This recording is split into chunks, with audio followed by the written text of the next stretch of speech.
Prokrastinasi atau kebiasaan menunda pekerjaan adalah fenomena yang umum dialami banyak orang. Mari kita pahami mengapa otak kita cenderung menunda. Area otak yang terlibat dalam pengambilan keputusan dan kontrol diri, serta memberikan tips berbasis neuroscience untuk mengatasi kebiasaan ini. Otak kita memiliki mekanisme kompleks dalam memproses tugas-tugas yang kita hadapi. Ketika dihadapkan dengan sebuah tugas, korteks prefrontal kita, area yang bertanggung jawab atas perencanaan dan pengambilan keputusan, akan melakukan evaluasi. Evaluasi ini melibatkan pertimbangan tentang tingkat kesulitan tugas, urgensi, dan potensi reward atau konsekuensi. Namun, otak kita juga memiliki kecenderungan alami untuk mencari kesenangan instan dan menghindari ketidaknyamanan.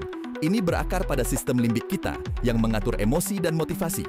Ketika sebuah tugas dipersepsikan sebagai sulit atau tidak menyenangkan, sistem limbik dapat memicu respons lawan atau lari, mendorong kita untuk menghindari tugas tersebut. Penelitian neuroscience telah mengidentifikasi beberapa area otak kunci yang berperan dalam pengambilan keputusan dan kontrol diri yang sangat relevan dengan prokrastinasi. Korteks prefrontal bertanggung jawab atas perencanaan, pengambilan keputusan, dan regulasi perilaku. Kerusakan pada area ini dapat menyebabkan kesulitan dalam menyelesaikan tugas-tugas kompleks. Amigdala berperan dalam pemrosesan emosi dan motivasi. Aktivitas berlebihan di amigdala dapat menyebabkan respons lawan atau lari terhadap tugas-tugas yang dianggap menantang. Striatum terlibat dalam sistem reward otak. Aktivitas di area ini dapat mempengaruhi motivasi untuk menyelesaikan tugas atau mencari kesenangan instan. Insula berperan dalam kesadaran introseptif dan pengambilan keputusan berbasis emosi. Aktivitas di insula dapat mempengaruhi persepsi kita terhadap ketidaknyamanan saat menghadapi tugas sulit.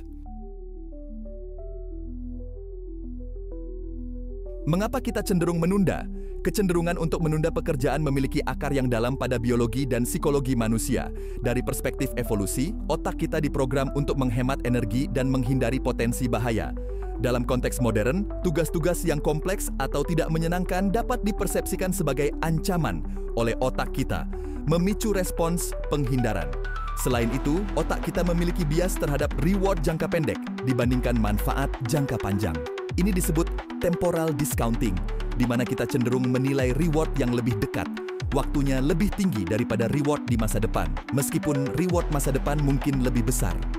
Hal ini menjelaskan mengapa kita sering memilih kesenangan instan, seperti bermain game atau berselancar di media sosial, daripada mengerjakan tugas yang mungkin memberi manfaat lebih besar di masa depan. Berdasarkan pemahaman kita tentang bagaimana otak bekerja, berikut adalah beberapa strategi berbasis neuroscience untuk mengatasi kebiasaan menunda.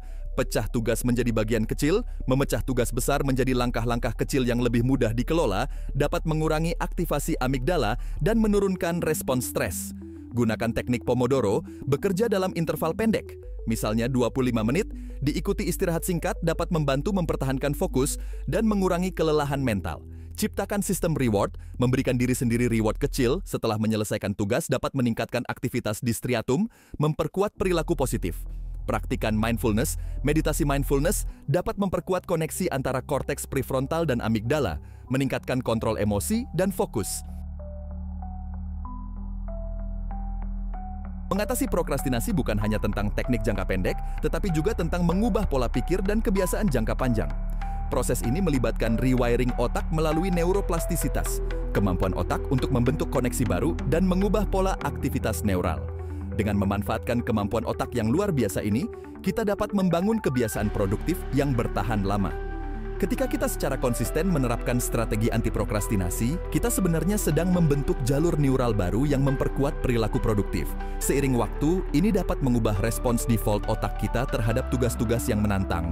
Otak kita akan menjadi lebih terbiasa fokus dan menyelesaikan pekerjaan, alih-alih menunda atau menghindari. Proses ini membutuhkan kesabaran dan komitmen, tetapi hasilnya akan sangat berharga dalam jangka panjang. Memahami prokrastinasi dari perspektif neuroscience memberi kita wawasan berharga tentang mengapa kita menunda dan bagaimana kita dapat mengatasinya. Dengan menerapkan strategi yang bekerja selaras dengan fungsi alami otak kita, kita dapat secara bertahap mengubah kebiasaan dan meningkatkan produktivitas. Penting untuk diingat bahwa perubahan tidak terjadi dalam semalam. Dibutuhkan waktu dan kesabaran untuk membentuk kebiasaan baru dan melatih otak kita. Namun, dengan pemahaman dan teknik yang tepat, kita dapat mengatasi prokrastinasi dan mencapai potensi penuh kita. Jangan lupa untuk bersikap baik pada diri sendiri dalam proses ini. Setiap langkah kecil adalah kemajuan menuju produktivitas yang lebih baik dan kehidupan yang lebih seimbang. Terima kasih sudah menonton video ini. Kami berharap Anda menikmatinya dan mendapatkan manfaat dari konten yang kami sajikan. Jangan lupa untuk subscribe ke channel ini untuk mendapatkan update terbaru. Follow akun media sosial kami untuk konten-konten menarik lainnya. Like video ini jika kamu merasa kontennya bermanfaat. Share video ini ke teman-teman kamu supaya mereka juga bisa mendapatkan manfaat yang sama. Dengan melakukan hal-hal tersebut, kamu membantu kami untuk terus menghasilkan konten berkualitas dan tentunya semakin banyak orang yang bisa mendapatkan manfaat dari apa yang kami bagikan.